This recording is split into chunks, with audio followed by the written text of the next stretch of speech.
Welcome everybody to the online seminar series, Machine Learning Needs Mathematical Optimization. So today we are very honored to have Panos Pardalos from the University of Florida and the High School of Economics in Moscow.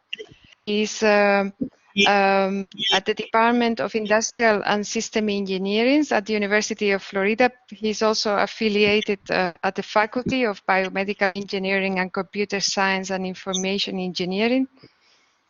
He is also the director of the Center for Applied Optimization. And as we all know, he's a renowned researcher in the area of global optimization, mathematical modeling, energy systems, and financial applications and data science. He is a fellow of Informs, and he's also a Euro World Medal Prize in 2013. So as you can see, it's all looking extremely good. He is a member of several academies of sciences, and he holds several honorary PhD degrees and affiliations. He has written more than 500 journal papers and edited or authored more than 200 books. So it's extremely honor for us to have you here today, Panos, talking about artificial intelligence and the fifth industrial revolution. Thank you so much for making time for us. Thank you so thank you so much, Dolores, for inviting me. Although I don't see everybody, I can feel the audience. So I thought, you know, this talk maybe it fits very well the theme of your workshops there. And already now we are living the fifth industrial revolution. We don't pay attention to this, and people even start talking about the sixth one. So let's see what is going on. Okay, so we'll start with some simple ideas. What is and what is not AI? Okay, we know that technology has allowed us to overcome the biological limits of the concentration of power inherent in the limits of the human eyes, ears, and brains. We use microscopes to see small things. We use telescopes to see things far away, sensors that we cannot sense with our senses, computing machines from electronic computers to analog computers to DNA computers, quantum computers now. We have machine-brain interface. People, they talk about augmented virtual reality, metaverse, augmented intelligence. For example, this what we are doing today will not be possible if we didn't have all this technology, okay, to talk to each other and to have such teleconference, okay. AI is a term used to describe machines performing human-like cognitive activities, such as learning, understanding, reasoning, and interacting, okay. And I think it's a little confusing to the general public. They really confuse it with science fiction when we use the term artificial intelligence. It's better to use the word augmented intelligence because, in fact, it helps us to understand to do many other things. Okay. Now, the impact of this of the AI is amazing. It's similar to the impact of electricity in the 19th century. Thomas Edison called it electricity is the field of fields. Now AI is the new field of fields, okay? Appears almost everywhere. And we know that AI could generate incredible benefits for the world's economy and welfare. These are the optimistic points of view, but however, there are many concerns that AI, like any other technology, could create new challenges, create new problems, and anyway, there's a huge literature on this area, positive and negative approaches to AI. I'll cite a couple of books here. One actually is reviewed in Science about Atlas of AI, how much this power now of AI changes geopolitics and changes many things.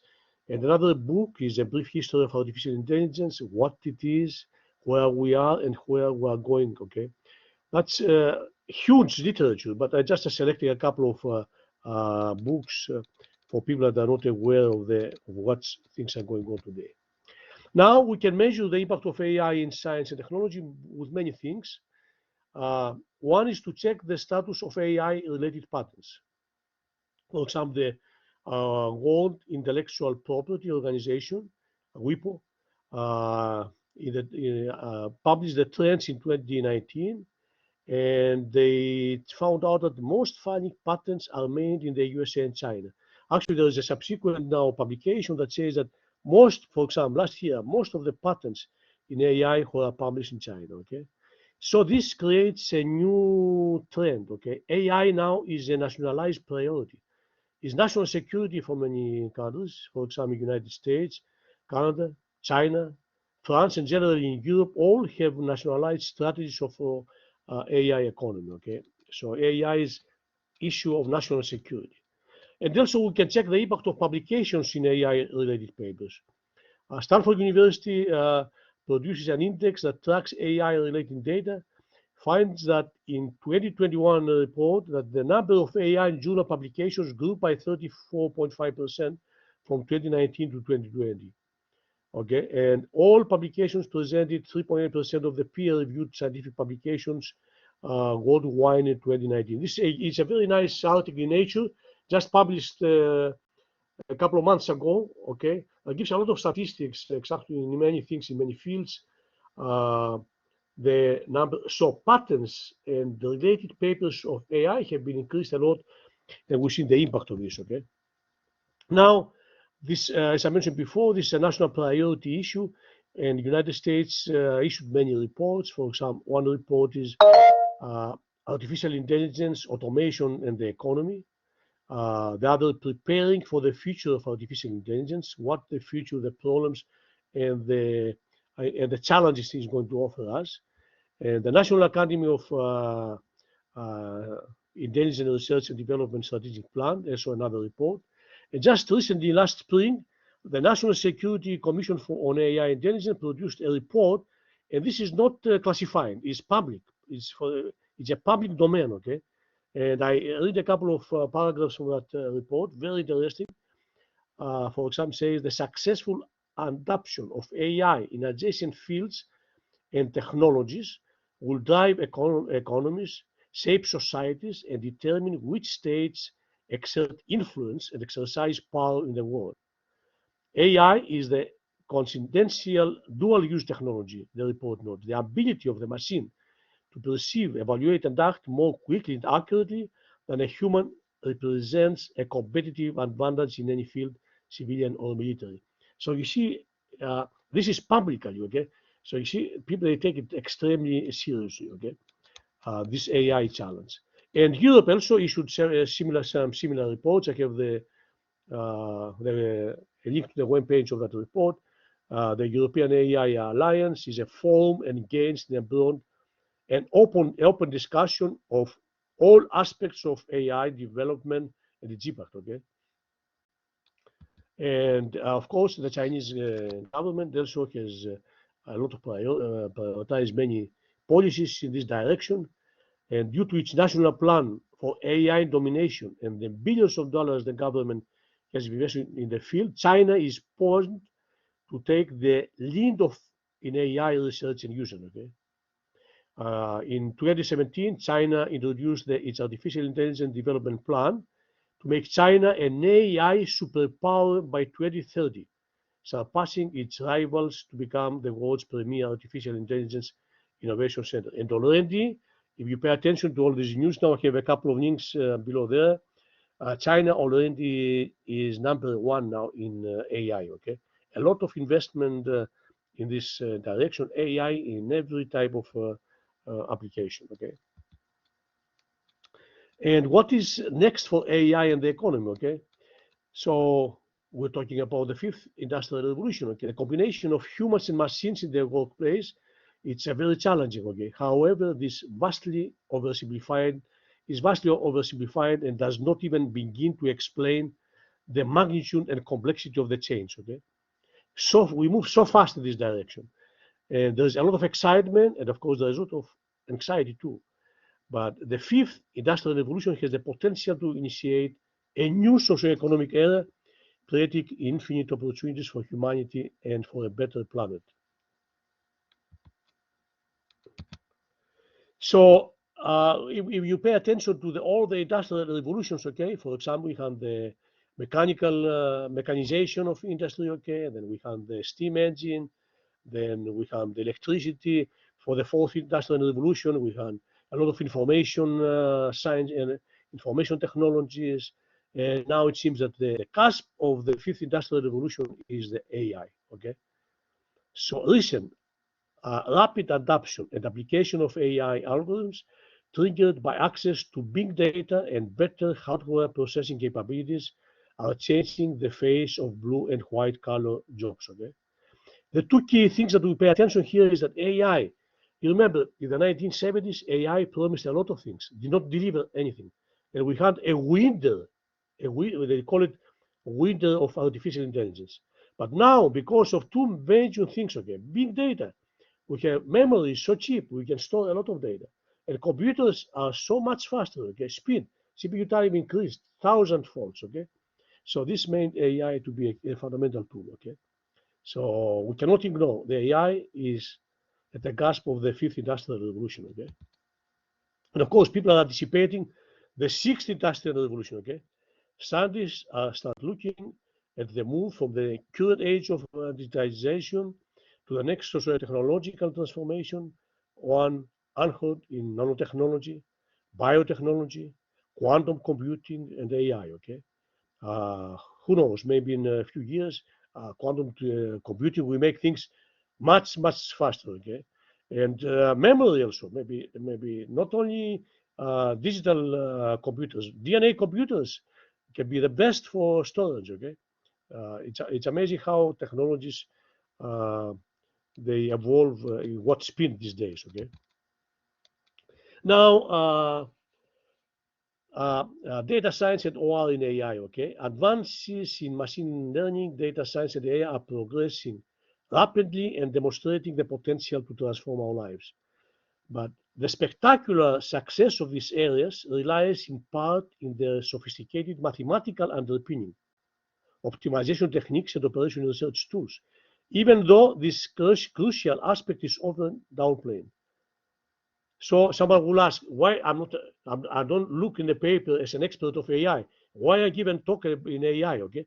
Because all these years I was doing AI, okay? Just is the name of the game, okay? Optimization is a key tool in AI. Search techniques is a key tool in AI. If you pay attention to what the DeepMind they do, sophisticated branch about algorithms, search techniques, okay? So we are doing AI, okay? So we have to capitalize on this thing, okay? So of course, data sciences, NOAR, is the key tools of AI, and the combination of data analysis optimization find the best way to extract meaningful patterns from data. Okay, and this is not an easy task always, since AI is so interdisciplinary. Okay, it depends on the disciplines you work on. I'll give you a small example here. I try many times to explain to a medical people how difficult is a selection problem. Okay, why it's intractable. If I have, say, n k integers and the number m, and I want to select a sum of them whose sum equal to m, there's exponential algorithm. That's the only way we know how to do this with complete enumeration, okay? So we know that exact algorithms of the algorithms are faster, but in the worst case can be very bad. And that's why so many heuristics now, neural networks, evolutionary methods, simulating annealing, they are used to get good solutions, okay? So AI has been applied everywhere, and I worked with my students in many years in biological applications, in manufacturing. Recently, I gave a talk AI in smart manufacturing, in finance and economics. Now, many books have been published the last few years. AI in finance, in economics. Okay, in fact, we did a lot of work on how to using neural networks to study changes in financial reports, okay, of big companies. In agriculture, agriculture now really uses a lot of tools of AI and robotics. And recall that only a small percentage of the working forces deals with agriculture, and still they feed the world, okay? Energy systems now, the smart grid uses a lot of AI techniques, telecommunications, okay? Of course, networks of networks, we live in a network thing, okay? A lot of things. So I can talk about a lot of these things about AI, but I selected today to talk about just neuroscience because I have been in with the biomedical engineering for many years, and I work in brain dynamics, and we had a lot of success in this work. I talk about two things. We worked extensively. I give you just a journey through this work. Okay, we worked on the epileptic brain and the Parkinson brain, and we used a lot of AI tools. Okay, to do this analysis. Okay, a lot of AI tools. I won't go to all the details, but you get an idea of what's going on here. So data is very important here.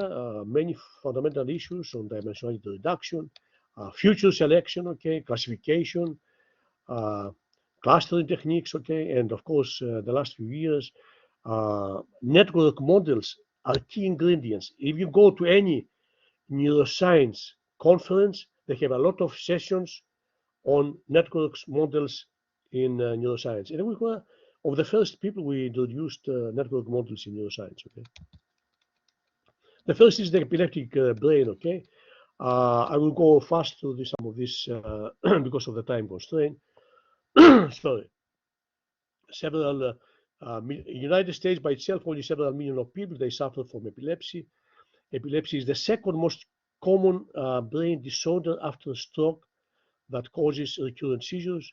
And the definition of seizures is that occur when a massive group of neurons in the cerebral cortex suddenly begin to discharge in a highly organized rhythmic pattern. Okay, and seizures usually occur spontaneously in the absence of external triggers. Seizures cause temporary disturbance of brain functions such as motor control, responsiveness, and recall, which typically last from seconds to a few minutes. For example, children they may have a couple of seconds seizures called absent seizures, and the ones convulsive seizures are very important. Okay, seizure may be followed by a post-ictal period of confusion or impaired sensorial that can persist for several hours. Okay. Now this is to see we study seizures by studying the electrical activity of the brain. Okay, this is recordings of electroencephalograms. Okay, the normal, pre-seizure, seizure onset, and post-seizure. Okay, and the eye cannot see these things by itself. Okay, it cannot visually observe what's going on. Of course, some patterns you can see. Okay, but not very easy. Okay. And there are many ways to treat seizures, okay? Pharmacological therapy, okay? The epileptic drugs, okay? And selective surgery, because this work can also, many times you can identify the location of the brain where the, with operation research is very important here, okay? You can identify the location of the brain, all the locations from where the seizure originates, and then this will help the surgeon to remove that part of the brain, and there's a lot of success. Okay, 50 to 60% of surgery cases result to a seizure-free patients. That's very important for the people that drugs they don't work. Okay, and then also they have the electrical stimulator. It's called vagus nerve stimulator, and this was developed here at the University of Florida. Okay, this is put under the skin. Is very tiny, very small, and the brain is a chaotic system. Okay, it gives electrical stimulations to the brain and to avoid seizures. But of course, there are many side effects because this nerve goes everywhere in the body. It goes to the stomach, it goes to the heart, and also the brain anticipates these stimulations. Okay, after some time. And anyway, but it's very useful because many hundreds of thousands of people they have that in their body, and they, to treat the seizure. Okay. Now, why we use electroencephalograms? It's very important because it offers excellent spatial and temporal resolution to characterize rapidly changing electrical activity of brain activation, captures voltage potentials produced by brain cells while communicated, and EEG electrodes are implanted in deep brain or placed on the scalp over multiple areas of the brain to detect and record patterns of electrical activity and electrical abnormalities. Now, uh, of course, people they don't want invasive techniques to get data, okay? Uh, but of course, the animal studies where electrons are embedded in the brain, and you can record from different depths of the electrode, okay, to get the, and of course from the scalp. But the issue is here is still it's a fundamental question to get the correct data, because data is filtered, okay, through the bone, through the skin, through many things. So how do we know how good is the data? The difference, okay, the data we get from the inside the brain and from the scalp, okay. Many issues, and in fact, we developed a company recently that takes care of this fact. So here is a schematic scheme, okay, from microscopic to macroscopic, okay, level.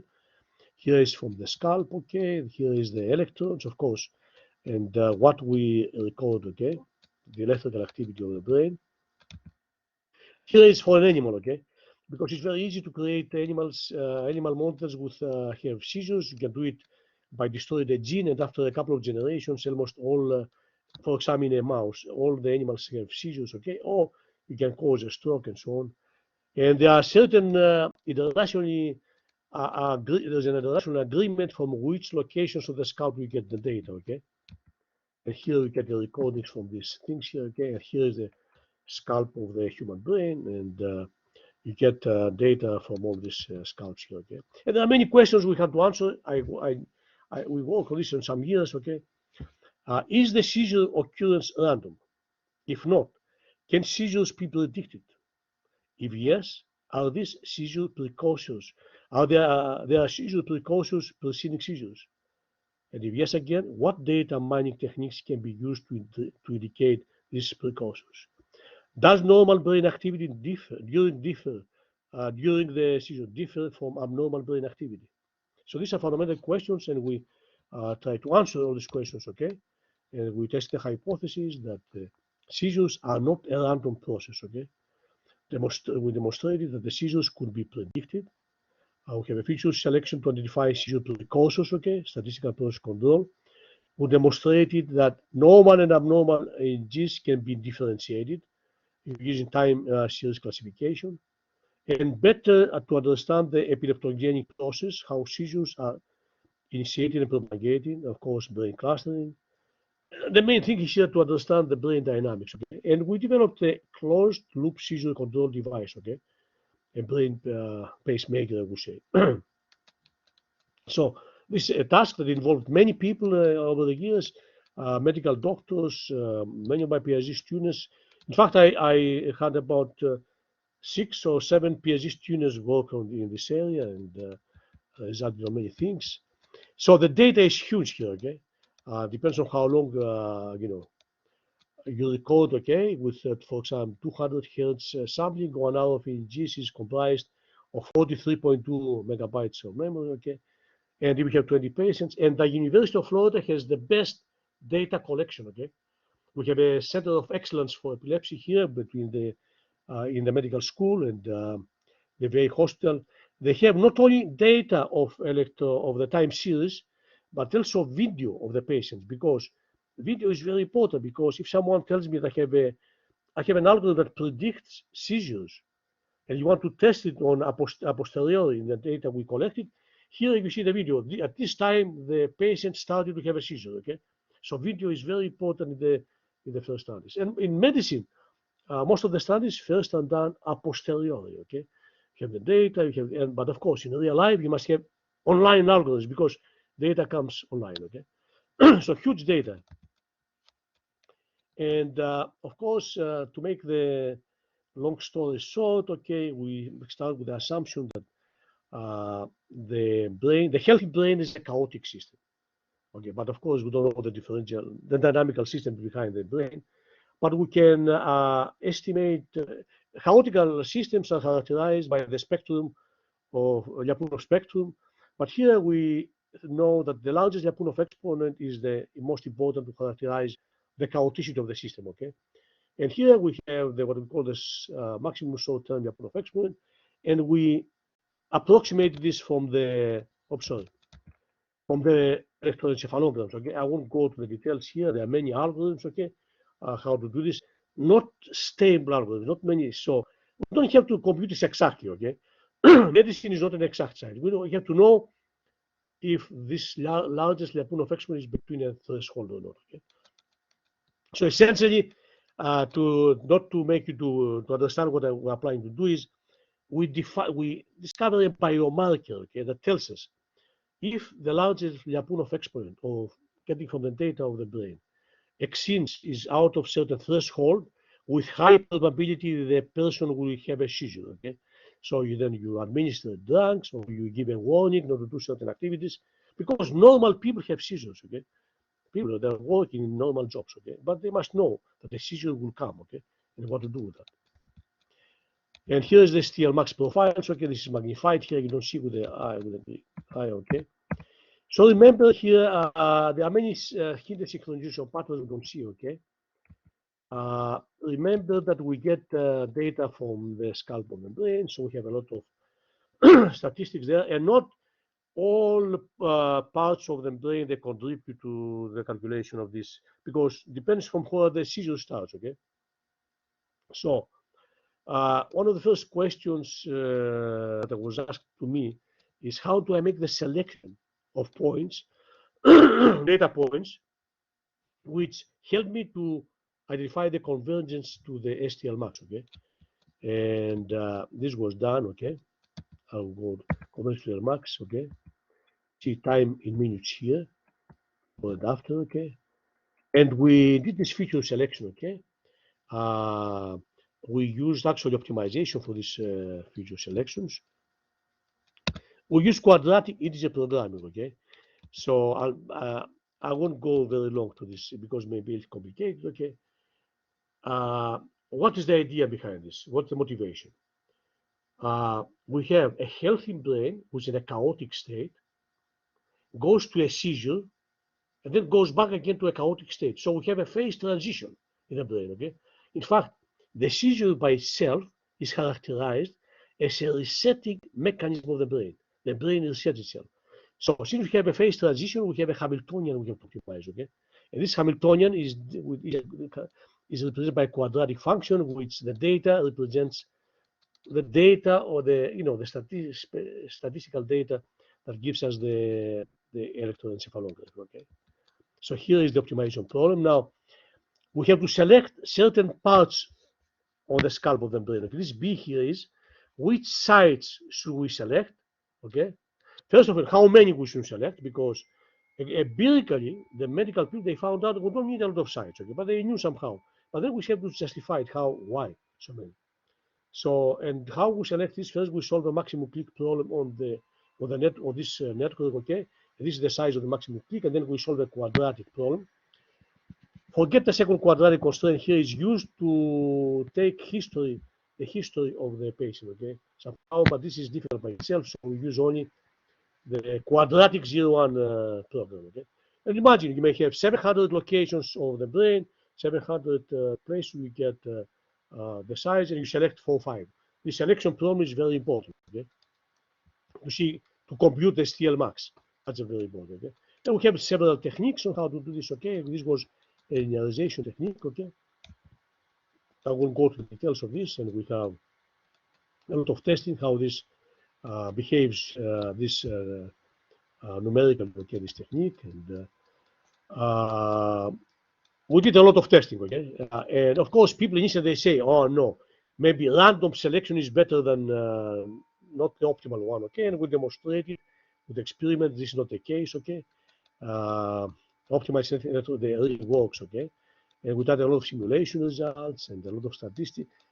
Many issues here, and essentially we had an automated seizure warning system, okay? We get the data here, okay? Continuously calculate the STL max, okay? Select critical elements, okay? And monitor the index of the critical electrons and give a warning index, okay? That you may have seizure or not, okay? Very important. And of course, for a practical case, you don't have to give so many false warnings. Otherwise, nobody will believe to the system. Okay, so you have to minimize these things. So we did a lot of data analysis. Okay, a lot of, especially because we're applying for certain patents. When we have to do a lot of way to justify all these things. I won't go to the details of this data here. Okay, we have to the standard things, sensitivity, false prediction rate is very important. Okay, as I mentioned before, from the practical point of view, because if you get false predictions, then you are not reliable. Nobody believes you after some time. And we did all this work here, and we did the ROC curve, okay, to show the specificity, sensitivity of these things, importance, and test results, and so on. So validation of this algorithm, okay, we have temporal properties. We have surrogate seizure time data set, 100 surrogate data sets, and for the special properties, non-optimized technique, selecting non-optimal electron science, and they had randomly selected electrons, okay, to see all these things. And we have here the prediction scores, okay. And so essentially, the optimization was a very good future selection for brain monitoring. We developed an online real-time seizure prediction system, okay, and we tested this in many people over the next few years, okay. And of course, many fundamental questions remain about this, okay, and we still work on this, okay. But let me say now here, we did also a lot of time series classification. Time series have many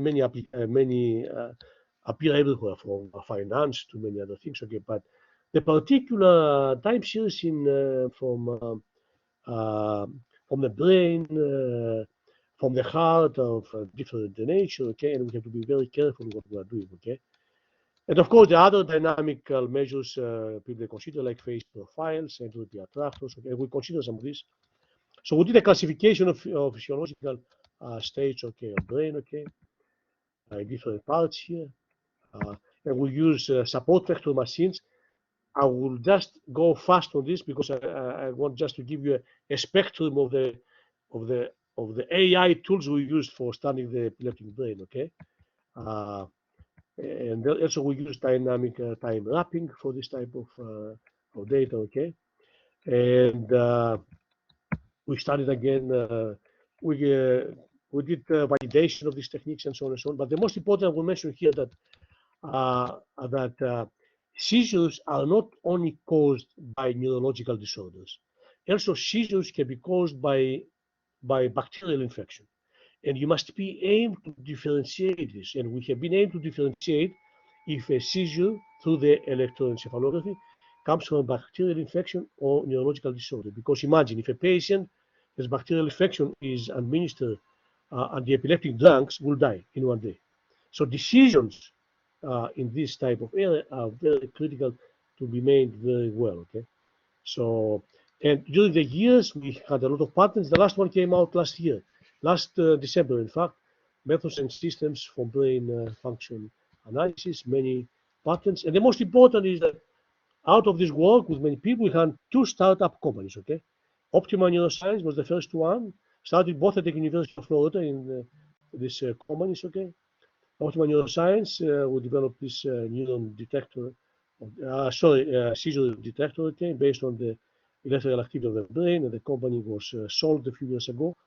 And now another company we have now is in the 7th year, electroencephalodynamics. We get good data from the scalp of the brain. We have developed a cup that gets very good data, okay?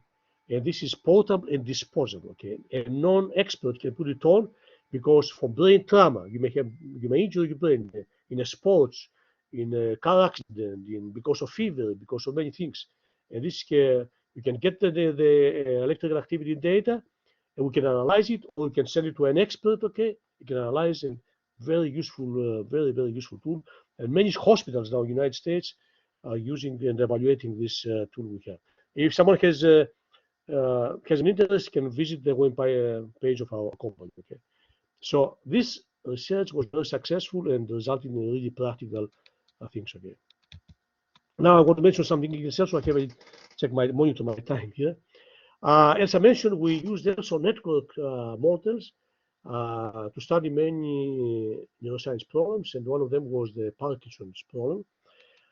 Also, we used network models for the epileptic brain, okay?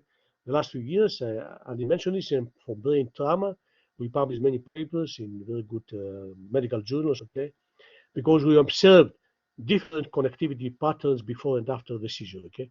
So all these tools together, they can really help to diagnose many issues, okay? So now let me say a few things about fMRI, okay? fMRI, you know, functional magnetic resonance imaging, okay, technique provides vast amounts of information about structure and function of human brain, okay? But there is lack of methods to analyze this data, okay? And recently we have a huge data, okay? And we analyze this. Network models are very important. Have done in many, many ways. Of course, have a lot of freedom on how to define these network models. Some models are real, I mean, anatomical, some are functional, okay, and so on and so on. For example, here for the Parkinson brain, we have connections between real, I mean, the nodes of the network are real parts of the brain, okay? And why we use the fMRI data? Because blood flow level is an indicator of neuronal activity, okay? And I have a picture here. This is the data we get, okay? From every pixel, we have a time series. So it's a huge data, okay? From every pixel, okay? And this is very expensive experience, okay? Because you must have the people to must go there, patients, and that's why I have default brain. You must have the default healthy people, okay? Medicine, I mentioned many times, has a lot of data for sickness, for sick people, but not for healthy people, which is a mistake, okay? We must have a lot of data for the healthy people to make a comparison. Of course, we don't know exactly what is a healthy brain. We call it default brain, okay? And we know that we have in the last several years, the phenomenon of small world networks, okay? We have many qualitative measures of this, which we used also in neuroscience, okay? I will mention some, the characteristic path length, clustering coefficient, global efficiency and nodal efficiency, all these have been used, okay? And brain connectivity networks possess small world properties, okay? We predicted that network characteristics such as global and local efficiency values would be decreased for people with Parkinson's disease. The first step to study the Parkinson brain is to really to know if you have a patient, does it have Parkinson or not? Is there a difference between the Parkinson and the default brain, okay? This is the first step. We don't understand that step, everything else is useless, okay? And of course, there are issues here, as I mentioned before, how to define brain regions and so on and so on, okay? And seeing this at the time series, okay? It's a clustering issue here, okay? So let me tell you what we have done here, okay? I'll go fast, okay? Because the time series we get from the electrical activity of the brain are of very small intensity, okay? We use wavelets. Wavelets are, of course, this, you have to find the appropriate wavelet, okay? Wavelets to analyze the signals, okay? And decompose the signal, okay? And then the weights of the signals who are used as the weights in this network, okay? And we use the average connectivity, the average over the regions of signal vectors, connectivity between regions A and B, okay? And so on, okay? We use the cosine measure, okay? And I show you a small example here, for example, 15 healthy controls and for 14 Parkinson patients.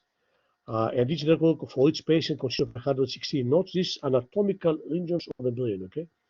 This is not trivial, okay? Because this data set costs several $1 million because you have to invite the people with to come to the big machine, okay, to get fMRI, and the healthy people, nobody wants to do it, okay?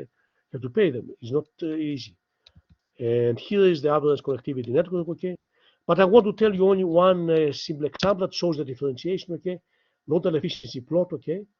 The red line and the control set, okay, blue line. Here we see a complete differentiation between the Parkinson and the default brain.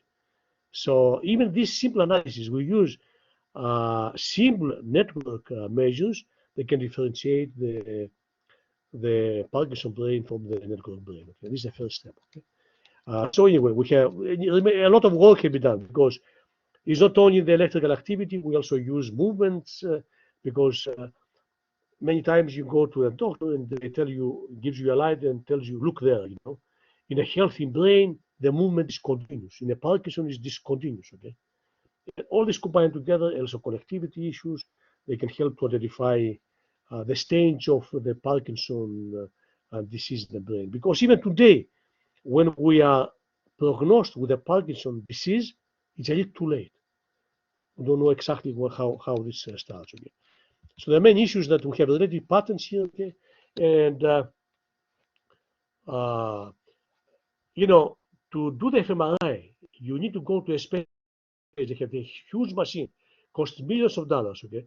So recently we thought maybe why not we have a lot of sensors that they measure the magnetic activity of the brain all together to create, you know, to measure the, and we have a patent, but still it's in the, for 10 years now, nothing has been happening, okay? Many challenges to get these patents. Anyway, I have many books in this area, okay? In the area, I started with a handbook of massive data sets many years ago. I mentioned this book because it's the first book on massive data sets. Data is so big that does not fit in a memory of your machine, okay? Of course, people today, they do operations with on compressed data, okay? They do optimization of compressed data, okay? But these are the first book with that addresses all the challenges. Many of them have been solved, okay? And other books on biological networks, quantitative neuroscience by computing and so on and so on. Optimization in medicine, okay? With Edwin Hermes, he's in Georgia Tech now. But let's see now, what is next for AI, okay? Go back.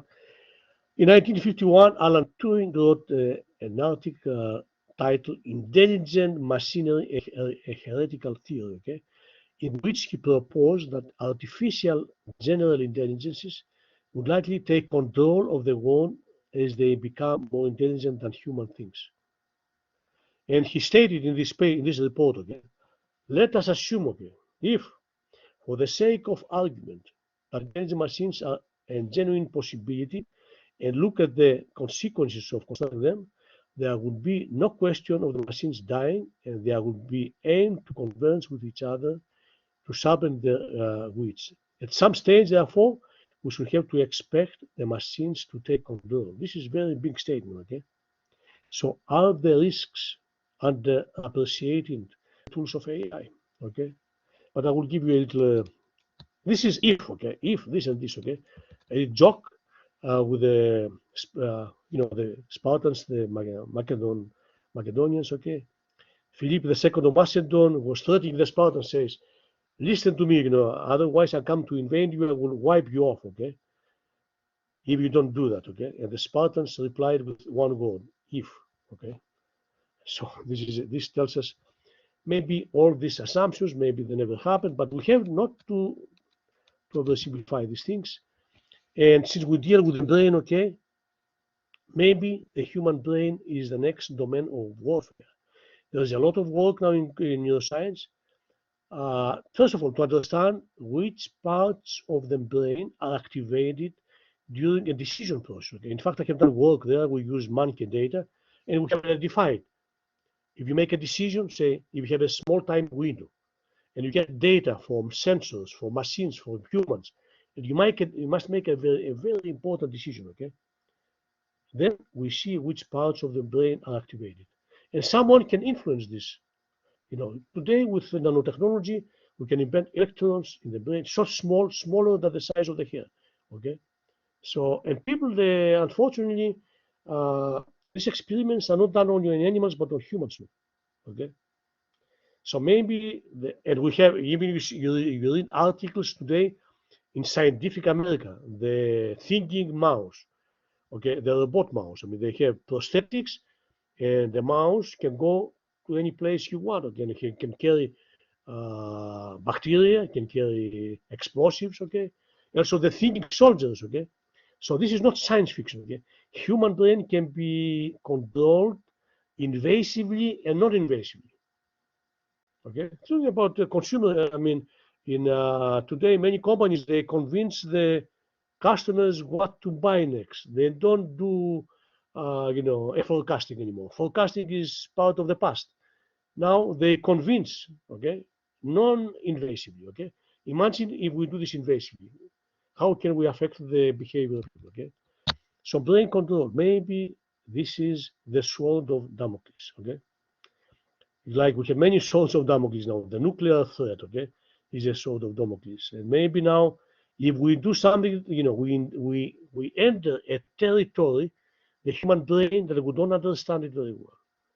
And because we know that the brain defines us, okay? But which part of the brain? With brain prosthetics now today, we put a lot of things in the brain, but up to what? I mean, someone may, misuse this technology, and it's a sword, okay? The sword of Damocles appears here, okay? No question about it. I will mention just the classical book uh, by Noah Harari. He wrote 3 books, okay? Some of you may know Homo sapiens, Homo deus, okay? A Brief History of Tomorrow.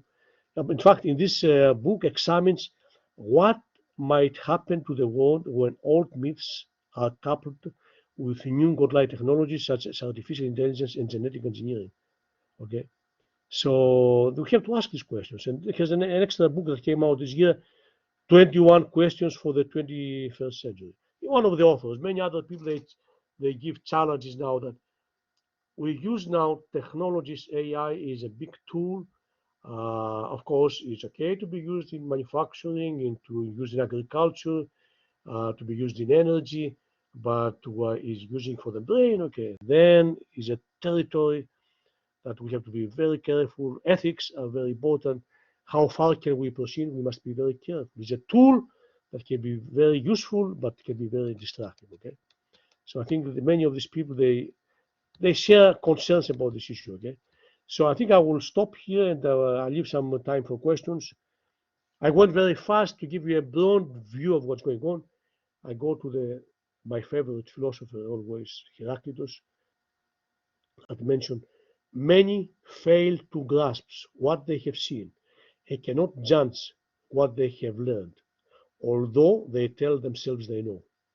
Okay, I think it's very Heraclitus wrote many sentences, many questions. He didn't give answers, but he wrote them in such a provocative way that they make us think. Okay, so I'll stop here and I will entertain any questions. Thank you very much.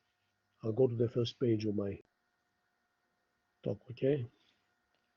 Thank you so much for such inspiring talk, Panos. So to the audience, you have the rights to say unmute and show your camera. So please go ahead if you have any questions. Yeah, so you can send me any comments, any by email, and you can find me easily in there. So we have the pleasure of having today Anna with us. Thank you. Panos, that was absolutely brilliant. You're a Renaissance man. You're an inspiration. You brought, an audience from around the globe during such a super time. I just want to thank you. I wouldn't miss this for anything. And the work is amazing, from the startups to the patents to the quality of the research. Standing ovation.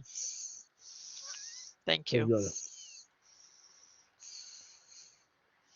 Yeah, thank you so much, Anna, for coming today. Of course, we all know that it was a great pleasure to have Panos, but the audience is also very amazing today. Yeah. Thank you very much.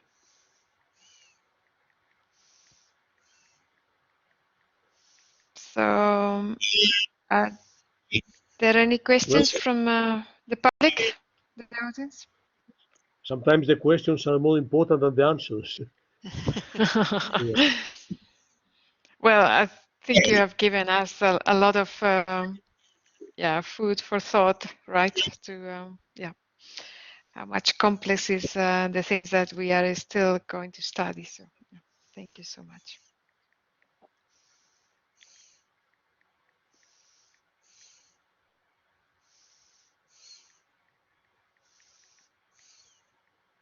Okay, so stop sharing. So if I don't see the audience. Yeah. So that would be great, Panos. We would love to, that you see all of us. Yeah. No, I don't see anybody still. So from all these things that you have mentioned, Panos is the one that is taking your night sleep. Well, I think the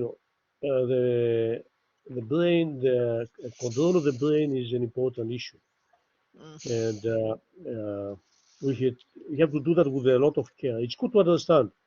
Of course, decision making is one thing. Okay, decision making, and it can be used for many useful things, but still good to understand. You see, we study. The brain is a chemical activity, has chemical activity, has electrical activity, has magnetic activity, but it's many other things. That's why I have here the picture in the first slide. A chip becomes a brain. It's oversimplified. I mean, it's oversimplified. I mean, there are many more deep things that are happening in the brain we don't understand yet. So, of course, the electrical activity and the magnetic activity, it's very important, but many other issues that you must understand. The chemistry, of course, for example, the Parkinson, it's known that certain deposits of iron in the brain may be associated with the Parkinson disease, but iron is too small in the body, less than 2 grams. And iron oxidates always. So to trace this you need a lot of technology to understand this. And many today drugs are associated with this idea, how to neutralize these deposits, traces of the iron in the brain. So the brain is a very complicated, and it's also a plastic, the only instrument that has plasticity, because neurons are dying and new ones are generated. Even Nobel Prize winners in neurosciences did not accept it until some years ago. The brain has plasticity, and we can really do many things to improve this plasticity, to generate more neurons. Not only with drugs, with a lot of discipline, a lot of things. So there are many ways to activate more neurons in our brain. Essentially, we use very small part of our brain to understand the brain. So I think we should focus on how can we activate more neurons in our brain to understand things much better. It's a big challenge, and people they do it with knowledge, of course, scientific discipline, even with drugs. Drugs are used to initiate, So these are challenging questions because to understand the brain with the brain is a difficult, challenging issue. I have a question. Can you hear me? Yes. Yes. Okay. It would be fascinating to apply some of your results or techniques to investigate the cognitive decline in those patients who have had COVID and especially are suffering from long-term COVID. Many of them have to relearn how to even brush their teeth, Panos. It's just Yes. incredible. It's horrible. It's a very important. Many things we have to do. Yeah, I understand. COVID now is a big. Yes, such infection that also has effects on the brain. I mean, it's amazing. Yeah, there's a lot of data, I guess now. Thank you very much. Would you mention, Panos, about not having data from, say, healthy patients?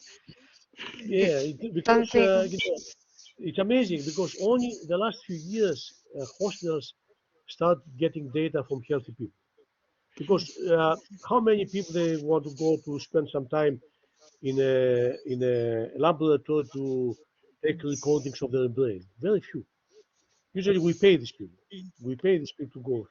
The default brain, and many times, especially for example for the Parkinson data, even a feeling of the tooth creates noise because it's so sensitive the data. So you have to collect really to get individuals that are completely, we feel healthy, and to collect the data. And this is not only for the brain, for many other issues. You must make a comparison. What is a healthy liver? And then you check a sick liver. What's a healthy stomach? And there's not much data on healthy individuals.